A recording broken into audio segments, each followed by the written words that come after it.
ताजदार Medina सल्लल्लाहु अलैहि वसल्लम के इरशाद का मफ़हूम है, ईद के दिन कुर्बानी के अमल से बढ़कर कोई और अमल अल्लाह रब्बुल आलमीन को महबूब नहीं है।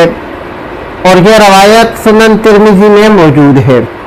अत-तरग़ीब व तरहीब में एक रवायत है, पाक पैगंबर सल्लल्लाहु अलैहि वसल्लम के इरशाद का मफ़हूम है कि क़यामत के दिन नामा अमाल में जानवर के बाल, सींग, खुर, गोश्त और खून वगैरह का 70 गुना बढ़ाकर वजन किया जाएगा। सुनन इब्न माजा में एक रवायत मौजूद है, आप सल्लल्लाहु अलैहि वसल्लम के इरशाद का मफ़हूम है कि कुर्बानी के जानवर के हर बाल के बदले एक नेकी मिलेगी, चाहे वो जानवर बालों वाला हो या ऊन वाला हो।